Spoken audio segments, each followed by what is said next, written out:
नमस्कार, स्वागत है आपका मुनाफे की मंडी में। अगर आज हम नॉन एग्री मार्केट को अगर आप देखें तो यहाँ पर चांदी में सबसे ज्यादा गिरावट दिख रही है। इसके अलावा पूरे ही बेस मेटल्स पर दबाव है, उसका असर यहाँ पर चांदी पर दिख रहा है। क्रूड की बात करें तो हफ्ते भर में 6% तक टूट चुके हैं दाम। आगे क्या होगा, आपको क्या करना चाहिए, तमाम मुद्दों पर हम मुनाफे की मंडी में चर्चा करेंगे। मैं हूं विश्व मोहन और हमारे साथ 3 मेहमान हैं जो आज आपको मदद करने वाले हैं। बिटुवन मजूमदार हैं bmazumdar.com से, दिव्या गगलानी है एक्सिस सिक्योरिटीज से, अनुज गुप्ता हैं HDFC सिक्योरिटीज से। आप तीनों मेहमानों का बहुत बहुत शुक्रिया। सबसे पहले बात चांदी की कर लेते हैं क्योंकि यहाँ पर गिरावट बढ़ी है। दिसंबर का वायदा 84,250 रुपए के नीचे है। बिटुवन, आप बताइए क्या लग रहा है आपको, और गिरावट दिख रही है चांदी में यहाँ से? देखिए, अभी गोल्ड एंड सिल्वर में थोड़ा सा और डिक्लाइन पॉसिबल है और सिल्वर स्पेसिफिकली अभी उसमें ज्यादा वीकनेस आ रहा है क्योंकि इन जो इंडस्ट्रियल कमोडिटीज है वहां पर भी थोड़ा बहुत प्रेशर है। सिल्वर गया था, एक पुलबैक गया था 85,500 या 86,000 बोल सकते हैं, मोटा मोटी उसी लेवल के आसपास जाके अभी 82,270 के आसपास चल रहा है। तो यहाँ पे फिलहाल सिल्वर में अगर 1-2 दिन के हालात से देखते हैं तो मुझे लग रहा है थोड़ा सा वीकनेस है। शार्प डिक्लाइन जैसा नहीं लग रहा है, लेकिन हाँ थोड़ा बहुत वीकनेस रह सकता है सिल्वर में। मुझे लग रहा है यहाँ से और 1,000 रुपए डिक्लाइन बन सकता है। तो यहाँ पे अगर सिल्वर में किसी को ट्रेड भी करना है तो मेरे हिसाब से इंट्राडे वाइज या एक दिन के वाइज कोई पुलबैक आता है। देखिए यहाँ पे अगर 82,900 या 83,000 के आसपास बाजार कोई पुलबैक आता है तो मेरे हिसाब से सिल्वर और इंट्राडे बेसिस सेल ही रहेगा। की सलाह आप दे रहे हैं। अनुज जी, आप क्या सलाह दे रहे हैं? गोल्ड और सिल्वर दोनों में क्या लग रहा है? गोल्ड में भी हल्की नरमी है, चांदी तो 1,000 रुपए से ज्यादा नीचे है, क्या करना चाहिए अब? आज मॉर्निंग में एक गिरावट आते हुए देखी, चाइना के डेटा थोड़े खराब आते हुए दिखाई दिए, जिसकी वजह से हमने देखा कि इंडस्ट्रियल मेटल में, चाहे अगर आप किसी भी इंडस्ट्रियल मेटल की बात करें, कॉपर, जिंक, इवन सिल्वर भी इंडस्ट्रियल मेटल का पार्ट है, सभी के अंदर हमने गिरावट का ट्रेंड आते हुए देखा। कहीं ना कहीं एक प्रॉफिट बुकिंग हम कह सकते हैं कि हायर लेवल पर आई, चाइना के डेटा खराब आते हुए दिखाई दिए। इनफैक्ट अगर आप देखेंगे तो क्रूड के प्राइस में भी गिरावट देखने को मिली है। तो ओवरऑल जो भी आज हम गिरावट देख रहे हैं वो चाइना के डेटा की वजह से है, जिसकी वजह से एक सेलिंग प्रेशर देख रहे हैं। और आप देखें तो चाइना जो चांदी है वो अब $29 के नीचे आती हुई दिखाई दी है।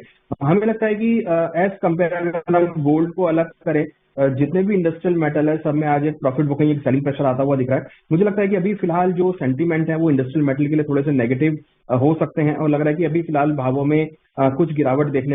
तो इंट्राडे के लिए मुझे लगता है कि अगर किसी को ट्रेड लेना है तो सिल्वर में बिकवाली का ट्रेड बना सकते हैं। करीबन 84,575 में बिकवाली का ट्रेड बनाए, स्टॉप लॉस 85,300 का लगाएं, टारगेट नीचे करीबन 83,300 तक देखने को मिल सकता है। हालांकि अगर हम गोल्ड की बात करें तो गोल्ड में मुझे लगता है कि थोड़ा वेट एंड वॉच करना चाहिए। हमें लगता है कि वीकली लेवल पर एक बाउंस बैक गोल्ड में एक्सपेक्टेड है, जो कि ऊपर में अगेन भावों को 73,000 तक के लेवल दिखा सकता है। हालांकि आज यूएस मार्केट बंद रहेगा, बट हाँ उसके बावजूद भी हमें लगता है कि मार्केट में कम मूवमेंट रहेगी। मगर इंडस्ट्रियल मेटल साइड में हमें लगता है कि बिकवाली का ट्रेड सिल्वर में देखने को मिल सकता है इंट्राडे के लिए। ओके, तो ये आप बिकवाली की सलाह दोनों ही एक्सपर्ट दे रहे हैं। 83,300 तक चांदी नीचे आ सकती है। दिव्या, आपकी कॉल क्या है गोल्ड और सिल्वर पर? गुड मॉर्निंग विश्वन जी। सिल्वर की बात एक अच्छी करेक्शन देखने मिली प्राइसेस के अंदर। लास्ट वीक 3% डाउन था। मेन रीजन ये थी जो डॉलर इंडेक्स है उसमें अच्छी रिकवरी आई लोअर लेवल से, तो वो एक वन ऑफ द रीजन था। और साथ में जो इंडस्ट्रियल मेटल में जो डिक्लाइन आया तो उस वजह से सिल्वर पे प्रेशर देखने में था। पर ओवरऑल मुझे करंट लेवल पे सिल्वर जो थोड़ा सा ओवरसोल्ड टेरिटरी पे दिख रहा है। इंट्राडे बेसिस के लिए हम लोग एक शॉर्ट करिंग मूव में एक्सपेक्ट कर रहा हूँ करंट लेवल से। तो 84 हमें जो लेवल है तो वहाँ पे हम लोग बाई कर सकते हैं। स्टॉप लॉस हम 83,600 का मेंटेन करके चले और टारगेट ऊपर में 84,500 का रखें। तो आपको भी, आप यहाँ पर खरीदारी की सलाह, आपको ऐसा क्या लग रहा है दिव्या, आपको क्यों तेजी लग रही है चांदी में? यहाँ पे मुझे ओवरसोल्ड दिख रहा है क्योंकि जो करेक्शन आया है ऑलमोस्ट 4-4.5% का आ चुका है। और अगर मैं पोजिशनली आपको बात करूँ तो वीकली चार्ट पे अभी भी ट्रेंड जो है पॉजिटिव है, चार्ट पे खराब हुआ नहीं है। और जैसे कि सितंबर महीने में एक्सपेक्टेड है कि रेट कट होने वाला है, तो जो लॉन्ग टर्म फंडामेंटल फैक्टर्स है वो प्राइसेस के लिए पॉजिटिव है। तो मेरा जो ये कॉल है वो इंट्राडे के लिए है, एक शॉर्ट कवरिंग मूव में एक्सपेक्ट कर रहा हूँ करंट लेवल से। ओके, चलिए बात कच्चे तेल की करते हैं। कच्चा तेल अगर देखिए आप तो इस हफ्ते करीब करीब 6% तक, हफ्ते भर में 6% टूट चुका है। पिछले 7 दिनों की चाल देखें, 6,150 में MCX क्रूड आ चुका है और $75 के आसपास ब्रेंट क्रूड का भाव आ चुका है। अनुज जी, कितनी गिरावट और दिख रही है कच्चे तेल में, या गिरावट अब थम जाएगी? क्या सलाह दे रहे हैं कच्चे तेल के ट्रेडर्स को? देखिए लास्ट वीक थोड़ा सा हमने कूल ऑफ देखा था, मगर आज अगेन एक गिरावट यहाँ पे आती हुई दिखाई दी। अगर आप देखेंगे तो WTI ऑलमोस्ट $71-72 के आसपास है। ब्रेंड में भी करीबन $75 के आसपास के लेवल है। तो जो ट्रेंड हम पिछले एक महीने में देख रहे थे वही यहाँ पर कंटिन्यू होता हुआ दिखाई दिया है। कंसर्न क्लियर है कि जो डिमांड फैक्टर है वो यहाँ पे थोड़े से स्ट्रांग नहीं है। दूसरी तरफ अगर देखें तो ओपेक मेंबर जो है वो अक्टूबर से जो प्रोडक्शन है वो भी बढ़ा सकते हैं। तो कहीं ना कहीं जो सप्लाई साइड है वो इस बार क्रूड में बहुत हाई आती हुई दिख रही है, और डिमांड हम देख रहे हैं कि कहीं ना कहीं बिल्कुल खत्म हुआ। डिमांड में कोई ज्यादा इजाफा होता हुआ नहीं दिख रहा है, जिसकी वजह से हम देख रहे हैं कि प्राइसेस नीचे आते हुए दिख रहे हैं। हमें लगता है कि अभी सेंटीमेंट क्रूड के डाउन ही देखने को मिल सकते हैं। हम एक्सपेक्ट कर रहे हैं कि WTI नीचे एक बार अगेन 68 से लेकर $70 तक दिखा सकता है। अगर एमसीएक्स की बात करें तो यहाँ पर हमें लगता है कि बिकवाली का ट्रेड बना के चल सकते हैं। करीबन 6165 में बिकवाली का ट्रेड बनाए, 6235 का स्टॉप लॉस गया, टारगेट नीचे करीबन 6050 तक देखा जा सकता है। और अगर हम ऑप्शन ट्रेडिंग की बात करें तो मुझे लगता है कि 6000 का पुट ऑप्शन खरीदारी के तौर पे देख सकते हैं। करीबन 103 के आसपास चल रहा है, तो यहाँ खरीदारी का ट्रेड बना सकते हैं। 85 के आसपास का स्टॉप लॉस लगा है, टारगेट हमें लग रहा है कि 125-130 तक देखा जा सकता है। तो हमें लगता है कि शॉर्ट टर्म में अभी क्रूड में बिकवाली का ट्रेंड रहेगा, और एक्सपेक्ट कर रहे हैं कि नीचे WTI 68 से लेकर $70 तक आ सकता है। ओके, आप बताइए दिव्या, आपकी सलाह क्या, और ऑप्शंस में कोई ट्रेड है क्या क्रूड में आज?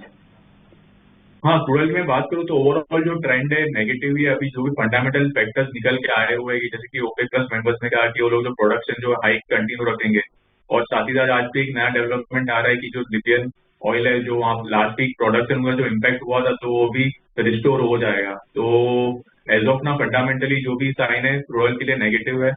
तो कोई भी रैली आती है प्राइसेस के अंदर तो बेच के चले। इंट्राडे के लिए क्रूड में हम 6200 का जो पुट ऑप्शन है बाई करके चले 160 पे, स्टॉप लॉस हम 130 का रखे, और टारगेट के ऊपर में 200 का मेंटेन करके चले।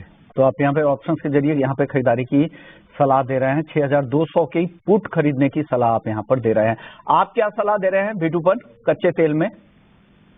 लास्ट वीक भी हम लोगों ने जब बात किया था तो क्रूड में पुल बैक एक्सपेक्ट कर रहे थे, बस 6500 550 ये सब लेवल ही मैक्स हम लोग एक्सपेक्ट कर रहे थे, और एक लोअर हाई ही बनाया है। अगर यहाँ पे हम लोग 9x में रेट देखते तो 7750 78 के आसपास बाजार गया था, और वहां से बिकवाली आया था। 2 दिन डिक्लाइन हुआ पुल बैक, या फिर एक बार डिक्लाइन हुआ फ्राइडे में। तो ओवरऑल जो स्ट्रक्चर है यहाँ पे वीकनेस है, ऐसा नहीं कि वीकनेस नहीं है, लेकिन यहाँ पे जो अभी सिनेरियो है लोअर हाइज बनाया है लेकिन अभी लोअर लोज नहीं बनाया है डेली में, तो वीकनेस रहेगा। शायद ये जो डिक्लाइनिंग फेज होगा थोड़ा वीकर डाउन ट्रेंड में रहेगा। तो फिलहाल के लिए वीकनेस रहेगा 6050 6080, या उससे नीचे भी बन सकता है, क्योंकि यहाँ पे जो नाइमेक्स का रेट है $71 दिखा है, तो उसके नीचे भी आएगा। उसको नीचे भी आने से मुझे लग रहा है कि रेट शायद 5900 5850 ये सभी बॉटम बनेगा। प्रिफरेबली उस लेवल पे ही बाइंग आएगा। फिलहाल के लिए बाइंग नहीं है। और ओवरऑल स्ट्रक्चर जो बना रहा है कि ग्लोबल जो सिनेरियो है मैन्युफैक्चरिंग डेटा का इस वीक भी आने वाला है, यूएस का ISM मैन्युफैक्चरिंग जो भी डेटा आने वाला है मोस्टली वीकर टोन पे ही है। उसका भी एक्सपेक्टेशन 47 के आसपास ही है, और उससे फर्दर डेटा खराब आता है तो इंडस्ट्रियल कमोडिटी हो या क्रूड ऑयल में सेल अप रहेगा। तो आज के लिए हम लोग मान के चल रहे, देखिए कोई भी pull back is a better thing to sell. आज थोड़ा सा नीचे खुला है बाजार, तो 6200 के आसपास उसके आसपास मिलता है तो मेरे हिसाब से शॉर्ट बनेगा, और मुझे लग रहा है टारगेट 608 जो बन सकता है। तो कोई भी पुल बैक आता है तो मेरे हिसाब से क्रूड ऑयल में सेलिंग ही बनेगा। अगर किसी को ऑप्शन के जरिए एंट्री करना है तो 6200 वाला में मान के चलना, उसमें एंट्री करना चाहिए इन द मनी। उसमें थोड़ा डेल्टा इम्पैक्ट ज्यादा रहेगा। तो वो अभी 192 के आसपास चल रहा है, वो 170 160 के आसपास अगर मिल जाता है तो वहां पे पुट लेके बैठ सकते हैं। तो ये सलाह है, आपको भी लग रहा है कि यहाँ से कमजोरी होगी, अभी थोड़ी और गिरावट आ सकती है, 6080 रुपए तक आ सकता है। मेटल्स की चाल देखें तो चौतरफा गिरावट है। जिंक 1% नीचे है 266 रुपए पर। एल्यूमिनियम 0.5% नीचे है 223 रुपए 75 पैसे पे। कॉपर भी कमजोर है 802 रुपए के आसपास। लेड में भी हल्की गिरावट है 185 रुपए पे। बिटकॉइन आपको क्या पसंद आ रहा है? मेटल्स में कुछ खरीदना चाहिए अभी, या शॉर्ट की सलाह दे रहे हैं? देखिए मेटल में जनरली एल्यूमिनियम एंड जिंक इसमें काफी स्ट्रॉन्ग पुल बैक आया। जिंक में रिजेक्शन आया 275 में, और एल्यूमिनियम में भी थोड़ा बहुत रिजेक्शन आके काफी 2-3 दिन से गिर रहा है मार्केट। तो कल जैसे कि मैंने बताया था कि यूएस का मैन्युफैक्चरिंग डेटा भी है, और यहाँ पे वीकनेस के पर्सपेक्टिव से हम लोग देखते हैं तो कॉपर कॉम्पेटिटिवली ज्यादा वीक है, ये कॉन्सोलिडेट कर रहा है, जा नहीं पा रहा है। 810-11 के आसपास एक स्ट्रॉन्ग रेजिस्टेंस है, वो ब्रेक नहीं कर पा रहा है। तो फिलहाल के लिए अगर ट्रेडिंग करना चाहिए तो मेरे हिसाब से स्ट्रिक्ट स्टॉप लॉस के साथ कॉपर बेच सकते हैं 804 के आसपास। जो न्यू कॉन्ट्रैक्ट है, और टारगेट ले सकते हैं 796। तो ये थोड़ा स्ट्रिक्ट स्टॉप लॉस के साथ ही करना पड़ेगा कॉपर, क्योंकि अगर डेटा को चेंजेस होता है तो चेंजेस हो सकता है थोड़ा बहुत, लेकिन फिलहाल के लिए कॉपर में वीकनेस अभी जारी है। कॉपर में वीकनेस जारी है। कॉपर पे 796 के टारगेट के लिए बेचने की सलाह है। आप बताइए अनुज जी, आप क्या सलाह दे रहे हैं? बेस मेटल्स में कहाँ आपको वीकवाली और दिख रही है? विष्णु जी देखिए, जहां हम जिंक में कंटिन्यूस रैली देख रहे थे, हमें लगता है कि थोड़ा ओवरबॉट जोन में जिंक आया है, जहां पर अभी एक प्रॉफिट बुकिंग आ सकती है। हालांकि इसका लॉन्ग टर्म ट्रेंड पॉजिटिव है, बट इंट्राडे के लिए मुझे लगता है कि जिंक में बिकवाली का ट्रेड बना सकते हैं करीबन 268 में। स्टॉप लॉस 270-80 का लगा है, टारगेट करीब 265 तक देखने को मिल सकता है। तो कहीं ना कहीं जिंक हमें लगता है कि इंट्राडे के लिए बिकवाली का कैंडिडेट हो सकता है। हालांकि क्योंकि चाइना के डेटा खराब आए हैं, उससे हम देख रहे हैं कि सभी बेस मेटल में गिरावट देखने को मिली है। एक्सपेक्ट कर रहे हैं कि इंट्राडे में जिंक का ट्रेंड डाउन हो सकता है। हालांकि अगर कॉपर की बात करें तो मुझे लगता है कि कॉपर में थोड़ी डिप अगर मिलती है तो वहां अगेन खरीदारी का ट्रेड बना सकते हैं। तो वीकली पर्सपेक्टिव से अगर कॉपर का प्राइस 794-95 के आसपास मिले तो मुझे लगता है कि वहां पे खरीदारी का ट्रेड अगेन बना सकते हैं। 786 का स्टॉप लॉस अगर टारगेट ऊपर अगेन हम एक्सपेक्ट कर रहे हैं कि 815 तक के लेवल वीकली बेसिस पे देखे जा सकते हैं। तो कॉपर में थोड़ा वेट एंड वॉच करना चाहिए, डिप लगे तो खरीदारी का ट्रेड ले। मगर हाँ, इंट्राडे में जिंक मुझे लगता है कि बिकवाली का कैंडिडेट हो सकता है। तो जिंक पर कन्विक्शन ज्यादा है, बेचने की सलाह यहाँ पर जिंक बेचे 265 के टारगेट के लिए। आप दिव्या, आपकी सलाह क्या है मेटल्स में? मैं अगर ओवरऑल बेस में पैक की बात करूं तो अभी जो देखा कि सभी एक्सपर्ट ने डिस्कस किया कि हाई लेवल से हमें करेक्शन देखने मिला। मेन जो भी रीजन थे कि एक डॉलर इंडेक्स में जो रैली आई थी, साथ ही साथ जो एलएमई इन्वेंट्री थी वो भी बढ़ गई थी, तो उससे हमें करेक्शन देखने मिला। अपन अभी ये वीक में इंपॉर्टेंट डेटा है चाइना के तौर से सीपीआई डेटा। अगर इसमें हमें कुछ पॉजिटिव डेटा अगर आता है तो एक रैली देखने मिल सकती थी। ऑलरेडी प्राइसेस जो है ओवरसोल्ड टेरिटरी पे चल रहे हैं, तो यहाँ पे as of now lower level पे रिस्क रिवॉर्ड रेशियो ज्यादा फेवरेबल है कॉपर के लिए। अगर 796 के अराउंड आता है कॉपर तो वहाँ पे लोग बाई करके चले। स्टॉप लॉस हम 792 का रखे और टारगेट ऊपर में 802 का मेंटेन करके चले। ओके, तो कॉपर आप यहाँ पे खरीदारी की सलाह, आपकी तरफ से भी खरीदारी की सलाह है कॉपर और अनुज जी की तरफ से, लेकिन विठुपन यहाँ पर बेचने की सलाह दे रहे हैं 804 के लेवल पे। टारगेट है उनका 796 रुपए का। चलिए अब बात कर लेते हैं नेचुरल गैस की। नेचुरल गैस में आज 2% के आसपास की तेजी दिख रही है, 182 के ऊपर है। विठुपन, इस पे क्या सलाह दे रहे हैं आप? यहाँ पर तेजी बढ़ेगी क्या एनजी की? देखिए विष्णुमोहन जी, नेचुरल गैस में हम लोग बहुत लोग बुलिश के बारे में बात कर रहे थे कि ये बुलिश हो जाएगा 220-25, हम लास्ट बहुत लोग बात कर रहे थे। लेकिन क्या हो रहा है, नेचुरल गैस में एक लेवल जो है वो तोड़ नहीं पा रहा है। 192 का जो लेवल है वो तोड़ नहीं पा रहा है यहाँ पे। जब तक ये लेवल नहीं टूटता है, यहाँ पे बुलिश बनने का कोई आसार अभी फिलहाल के लिए नहीं है। सेम सिनेरियो 9S में भी 2.27 के आसपास एक रेजिस्टेंस बना हुआ है, लेकिन वो लेवल जब तक तोड़ेगा नहीं, जब तक उसके ऊपर कॉन्सिस्टेंटली क्लोज नहीं देगा, तब तक हम लोग बुलिश नहीं बन सकते, क्योंकि ये स्ट्रॉन्ग रेजिस्टेंस एरिया बना हुआ है। अगर ये मार्केट वहां पे रिजेक्ट करता है वहां पे उसके आसपास, तो मेरे हिसाब से मार्केट एक रेंज बाउंड ही रहेगा। अगर किसी को ट्रेड लेना है तो अभी फिलहाल 182 के आसपास नेचुरल गैस है। 192 के ऊपर स्टॉप लॉस लाके अगर कोई पुल बैक आता है 186-87 के आसपास, वहां पे शॉर्ट का एक रिस्क ले सकते हैं, विच इज टारगेट ऑफ 178। आप बताइए दिव्या, आपकी राय क्या है? ऑप्शंस में कोई मौके दिख रहे हैं क्या एनजी के?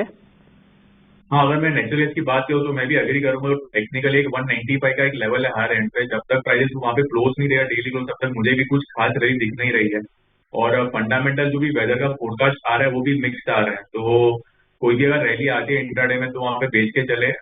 इंट्राडे में 185 का जो पुट ऑप्शन है वो 10 रुपए में बाई करें, स्टॉप लॉस हम 7 रुपए का रखें और टारगेट ऊपर में 14 रुपीज से मेंटेन करके चले। तो आपको लग रहा है कि यहाँ पर पुट खरीदने की सलाह है। 14 का टारगेट आपने दिया है, 185 के स्ट्राइक की पुट खरीदने की सलाह दे रहे हैं। चलिए वक्त है ब्रेक का। ब्रेक के बाद जब लौटेंगे तो खाने के तेल को लेकर अगस्त के इंपोर्ट डेटा क्या कह रहे हैं, क्या रिपोर्ट वहां से आ रही है और आगे के लिए क्या आउटलुक है प्राइस का, वो भी बताएंगे। साथ ही हल्दी पर एक एक्सक्लूसिव जानकारी आपके लिए लेकर आएंगे।